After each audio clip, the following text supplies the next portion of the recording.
ఏర్పాటు చేసిన మా గోపాలకృష్ణ గారికి నా ధన్యవాదాలు తెలియజేసుకుంటూ సెలవు తీసుకున్నా. జై హింద్. ఈ క్రెడిట్ నాది కాదండి, మా కల్చరల్ కమిషన్ చైర్పర్సన్ ఉన్నారు తేజస్వి గారు, చాలా సమర్థవంతురాలైనటువంటి నాయకురాలు. చిన్న వయసే కానీ అద్భుతంగా ఆలోచిస్తుంది, కార్యరూపంలో తీసుకొస్తుంది. ఆ అమ్మాయికి ఒక్కసారి మీరందరూ కరతార్థులతో ఇస్తే, చంద్రబాబు గారు నాయుడు గారి మీద పాటలు అన్నారు ఆయన, ఒకే లైన్ పాడి వినిపిస్తా. ఎందుకంటే మనకు నాయకుడిని మనం కృష్ణదేవరాయలు 500 సంవత్సరాల క్రితం ఉన్న ఈ రోజు వరకు మనం తలుచుకుంటున్నాం, అది కీర్తించడం, ఎందుకంటే సేవ చేశాడు కాబట్టి.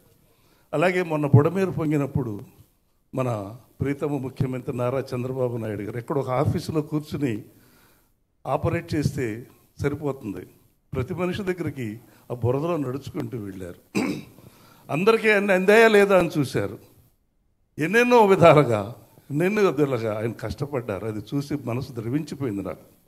అప్పుడు ఒక పాట పుట్టింది, ఆ పాట రాసి పాడాను నేను.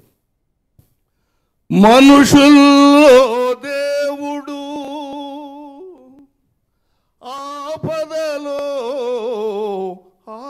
ఆప్తుడు, మనుషుల్లో దేవుడు ఆపదలో ఆప్తుడు, మనుషుల్లో దేవుడు ఆపదలో ఆప్తుడు, ప్రజల సేవకై పుట్టిన పరిపూర్ణ మానవుడు అతడే చంద్రబాబు, అతడే చంద్రబాబు, అతడే చంద్రబాబు.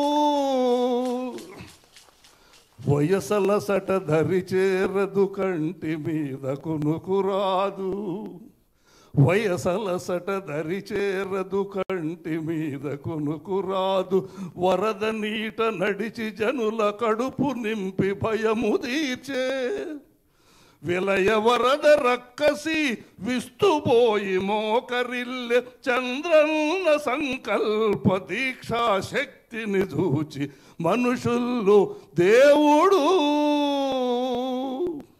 కాదంటారా? అది. ధన్యవాదాలు. తర్వాత కార్యక్రమం నిర్వహించమని అన్నపూర్ణ గారిని కోరుతా ఉన్నాను. ధన్యవాదాలండి. తోలుబొమ్మలాడుతూ ఒక గ్రూప్ ఫోటో అండి, రండి. మళ్ళీ యాదవ్ రా, ఒక గ్రూప్ ఫోటో. మా గోడ నారాయణరావు గారిని రోజు రావాలి, వాడు మాట్లాడిస్తే మళ్ళీ రాడు అనే భయంతో మాట్లాడించట్లేదు, మళ్ళీ రావాలి ఆయన. అందరితో ఒక గ్రూప్ ఫోటో.